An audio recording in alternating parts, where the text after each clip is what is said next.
Welcome back. Off the Record starts right now. On the OTR panel this week, we have Rick Pluta and Bill Ballinger, along with Chuck Stokes. Now here's the rundown. The governor continues to have problems on his road and Medicaid package. House Democrats have a budget. And later on, we have Republican political consultant John Yob. All this and more coming up right now, Off the Record. All right, let's call in John Yob. Mr. Yob. John Yob is no stranger to Republican politics on both the state and the national levels. As CEO of Strategic National based in Grand Rapids, Mr. Yob has been involved in the John McCain and Rick Santorum presidential campaigns.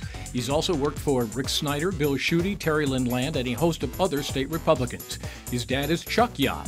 Mr. Yob is here to discuss the U.S. Senate contest and related issues. Mr. Yob, thanks for having me. Good to see you. Chuck.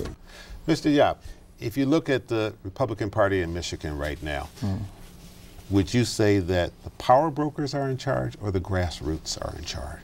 Well, it depends on how you define the Republican Party. If you define the Republican Party as the Republican State Convention, then clearly activists have a say in the process, and that was put together many decades ago before my time. So if you're speaking specific to the State Convention process, then currently the activists have a large sway, and the power brokers are just one vote. And by activists, you primarily mean Tea Party, do you not? I mean precinct delegates. Over the last 6 years, the precinct delegates have been given a larger role in the convention process. It used to be Wait, they took it over, didn't they?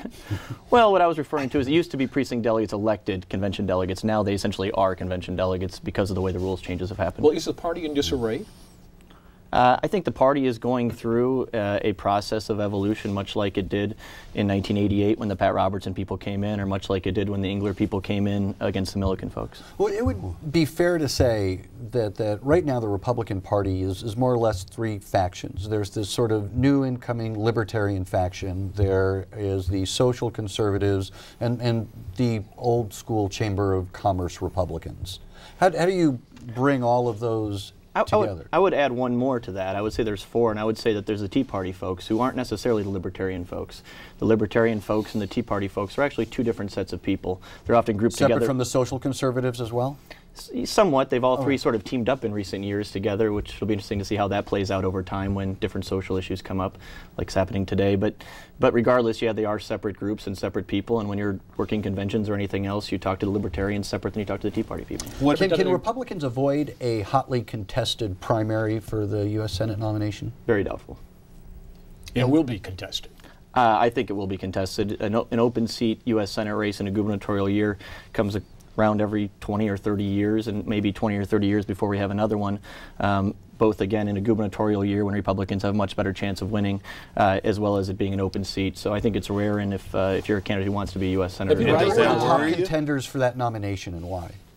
Well, it remains to be seen. You know, when folks say whether somebody's a strong candidate or not, I say, well, who's the field? Because the field makes people strong or weak candidates depending on who's running and what kind of space they take up.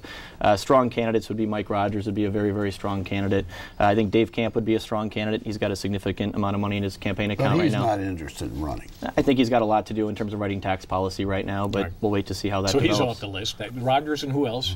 Terry Lynn Land, I think, would make an excellent candidate. She won in 2002 with the largest margin of victory in an open seat race in a generation. She overperformed in unique areas such as the city of Detroit and won those ticket-splitting McCain 2000 independent types. So I think she'd be a very strong candidate as well. What about Mr. Amash? Amash would be a very strong candidate if he chose to run, especially in the primary. The unique nature. How about in the general? Well, let's get to that. The unique nature of his candidacy is the general election, not just from a Michigan perspective, but really from a national perspective. This whole notion that libertarians can appeal to disaffected Democrats based on libertarian issues is talked about a lot, but it hasn't yet been tested anywhere in the country.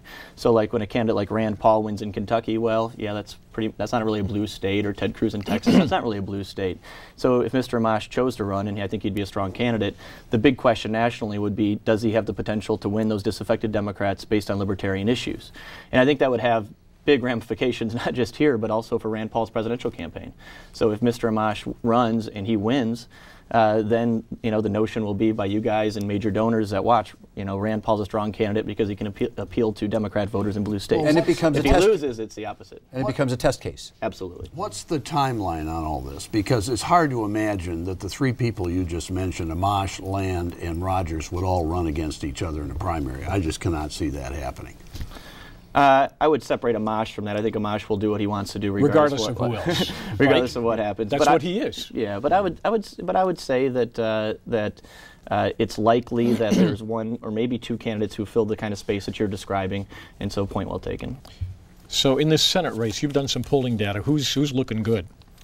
You know, either of the Romneys, when they were thinking about running, were looking very good. Scott and Romney. Yeah. McDaniel. Yeah, exactly. Either of them would have been strong candidates. They chose not to run. I think Mike Rogers would be a very strong candidate. Terry Land would be a very strong candidate. You tested the donors. What do the donors say? I think, you know, the donors were along the lines of the more establishment-minded candidates that you guys described earlier in terms of the space that folks would take up. So I think they were interested in Rogers, in Land, and in Romney. What are the issues that Republicans are vulnerable on right now? The Republicans are vulnerable. In Michigan, you're talking about? I mean, in Michigan, Governor Snyder is very focused on turning around the economy, and he's doing a great job of that, and so I don't see a whole lot of vulnerability Mike Murphy there. suggested the other day that the party needs to get away from social wedge issues. Agree? I think that the party would make a mistake if they were to take social issue voters for granted. However, I think that in a time of economic hardship, it is important to focus on economic Mr. Yob, issues. thanks for joining